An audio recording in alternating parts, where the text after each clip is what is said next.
Hello, Assalamu alaikum everyone, and welcome to the program Coffee with CEO by CEO Club Pakistan and Management House. And by the way, today we are having a CEO who's a CEO in heels, a women CEO with so much to tell about. So please welcome Miss Ayesha Zaheer, who is the CEO for JA Pakistan. Thank you very much, Nazia, for inviting me over. It's absolutely an honor to be here. Thank you so much. By the way, there is so much to tell about Ayesha because her success story is actually an amazing one. Why? Because she started with a multinational, Shell Pakistan, and wahan pe she did the job which no other woman dared to do. Am I right, Ayesha? Yeah. So she headed the sales and multiplied the number.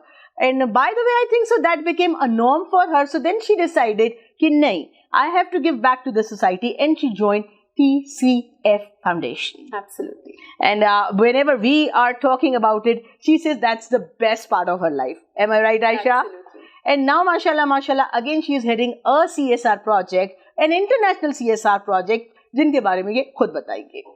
All right. So JA Worldwide started off in 1919. That is right after the First World War. And they were the ones who actually came up with the term skilled workforce. So for that, they actually came up with 3 elements. That is training programs and modules on financial literacy, entrepreneurship, and work readiness. So for the past 103 years, they are now in 120 countries. Ooh. We are part of 103 years, and how many countries? 120 countries. 120 countries. Absolutely. And most of them are underdeveloped? They're actually all across, and a lot of African countries and a lot of South Asian countries are there. So yeah, they have done a tremendous job. So tell us the scope of JA here in Pakistan, where people are more looking forward for the jobs rather than being an entrepreneurs. Actually, there is a lot of opportunity around, especially after COVID. So yes, people have been switching towards job, but the hard economic conditions actually gave them, a new area to explore, which is entrepreneurship. So after COVID, there has been like a tremendous inclination towards starting off their own enterprises. So that's where we come in. So for skilled workforce, we actually connect them to the market. And not only we do that, we actually think that across all those years that we were there, we actually thought that entrepreneurial spirit needs to be inculcated from a younger age. So we have courses and training programs starting from ages 7 till 25. Ooh. Yes, from primary school. Absolutely. So ideally, a lot of countries that have JA over there, they've actually added up these financial literacy courses in their national curriculum. So these children, yes, absolutely. And I guess that's something that all of us, all of the EDs and CEOs across these member countries actually aspire for. Because once you put in this curriculum in the national curriculum and every single child is actually studying that. So that is actually the ultimate economic progress that we all aspire for and often confuse about as to how to achieve it. But the point is, now you say that the whole JA focuses on primary education only, but you talked about skilled people as well, no? So there are 2 different dimensions. So where is the focus of JA? Only on the primary schools and kids and students, or they are teaching the adults about entrepreneurship too? So that's the beauty of it. It is from ages 7 till 25 as per se. So we go to the universities as well, and we have like these local and global competitions that we train the 11th graders on. So once you are between 15 to 18 years of age, you have an opportunity to participate in a national level competition, then a regional as an Asia Pac level competition. And if you win over there amongst 18 countries, you will be going to Boston, and there'll be a worldwide or a global competition, right? So as we move forward, so you are in the university, you are actually doing courses for your own, I should say, grooming in the job market, 1, and if you want to start off your own enterprise, 2. So in that sphere, we also do a lot of work, especially which is basically Pakistan specific. So the dynamics of Pakistan is such that there is a lot to be done for marginalized women. Yes. So out of 50,000 beneficiaries that we have in the past 10 years, more than half of them are women. Great. Yes. True. And we work Is that a global concept in JA, or is specific for JA Pakistan? So there are just out of those 120 countries and 18 countries in the Asia Pac region. Okay. We are amongst those 3 countries who have inculcated this concept. Yay! Yes, globally, because women need to come forward. That's why they had they are having this female CEO on board. Yeah, that is part of that. So yeah. Okay. So we do a lot of projects with the multilaterals as well.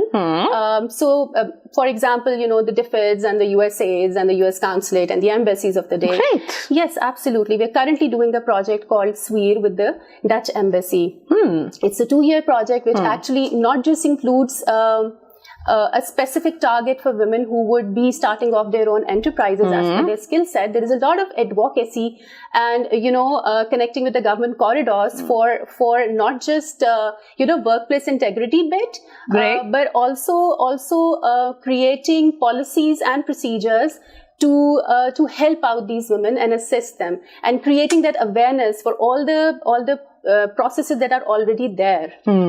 So yeah. Where do you see JA 5 years down the road?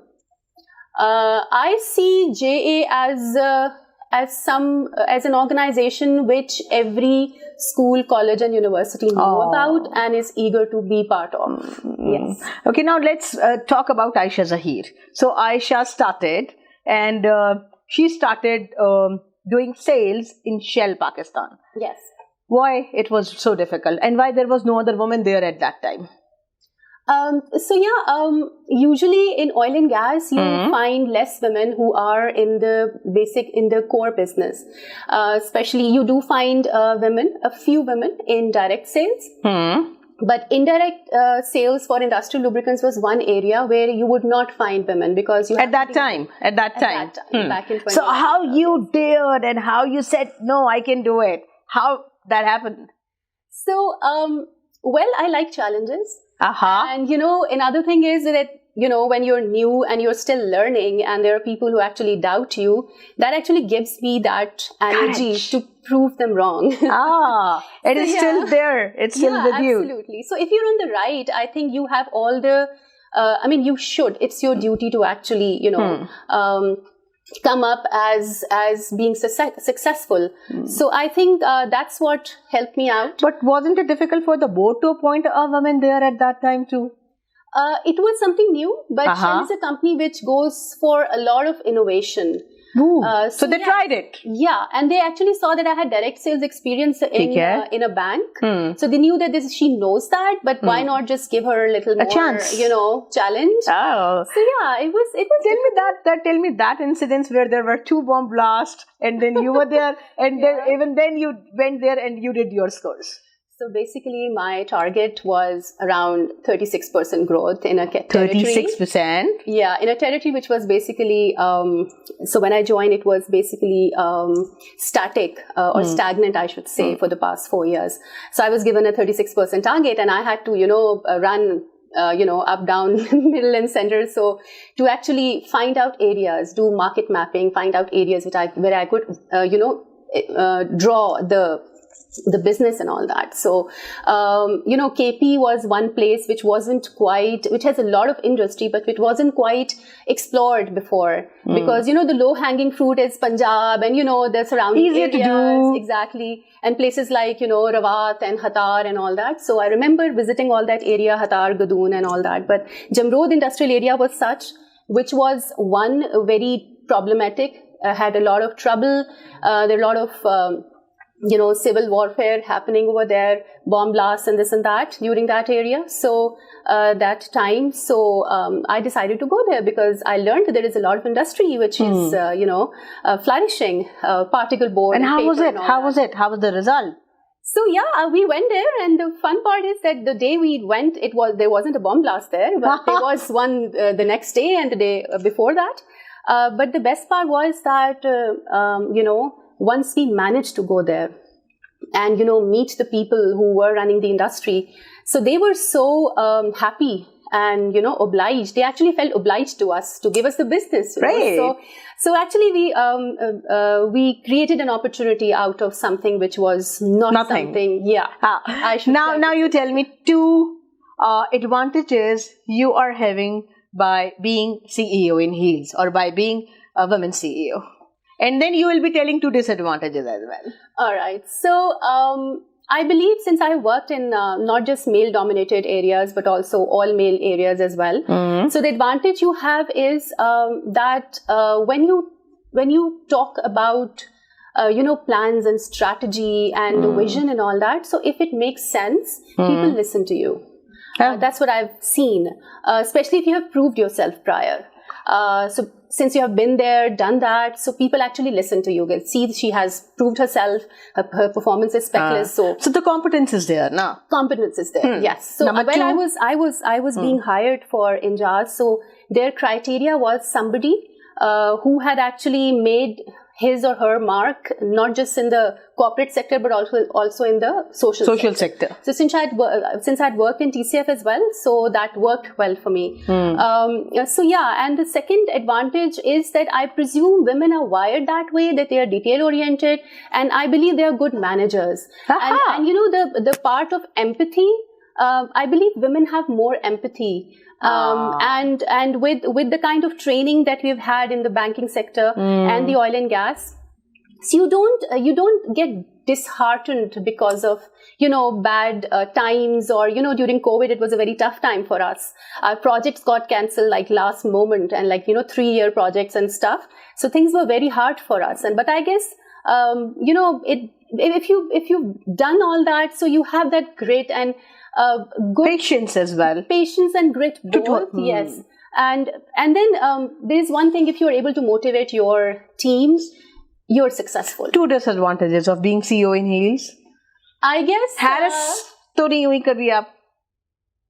Well, there are a lot of incidents. No, we won't be getting into detail, but this is to tell public that this too happens, na?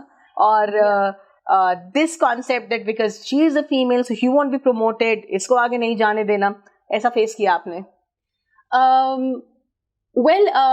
In Shell, there is no such a thing, because it has a lot even of we can talk about it without naming the company. Yeah. Matlab, being a female, yes, you do find. These things are not very up and straightforward, but you actually feel that maybe this is the reason. Yeah, the misogyny we call it. Yeah. Misogyny. So yes. So harassment happens and misogyny exists. Yeah, this is what we both. So, but how you stayed confident? How you stayed on your feet? क्या था ऐसा जिसकी वजह से you didn't got shattered? So I believe that I can do it. I believe that there has to be a way. Why not? If everyone else does it, why can't I do it? So yeah, that's why I was like, जिसे कहते हैं ना, sir डाल के आप बस शुरू हो जाए.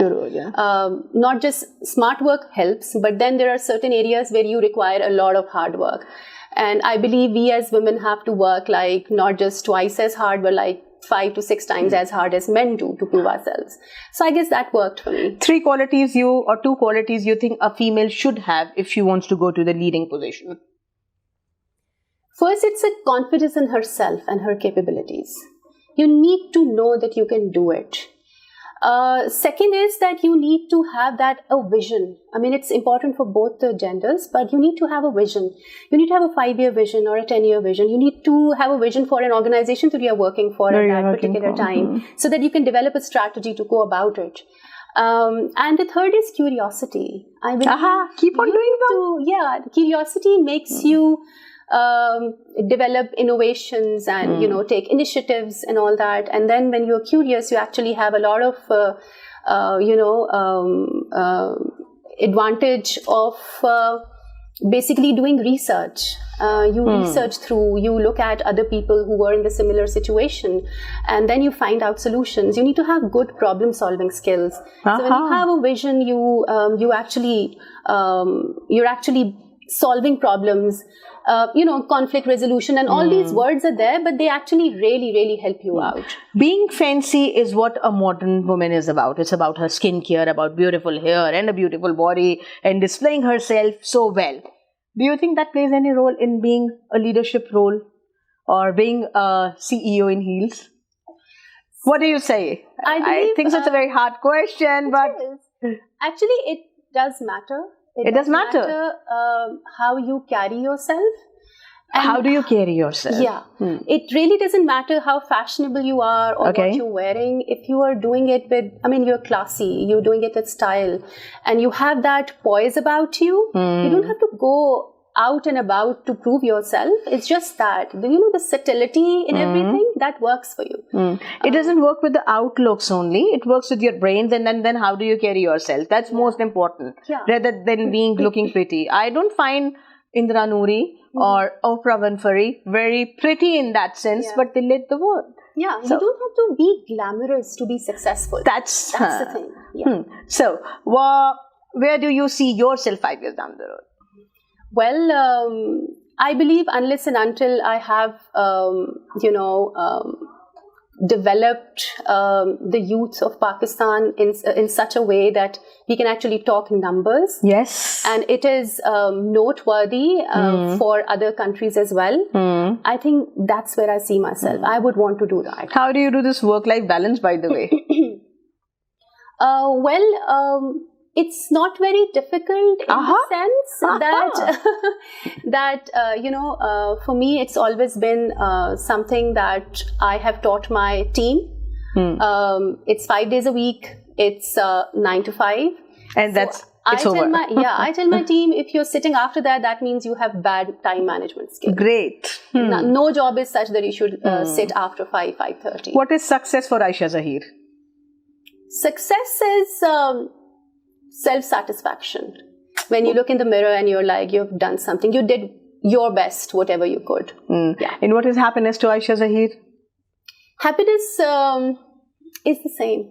And happiness is basically when your child is actually proud of you. Oh, great.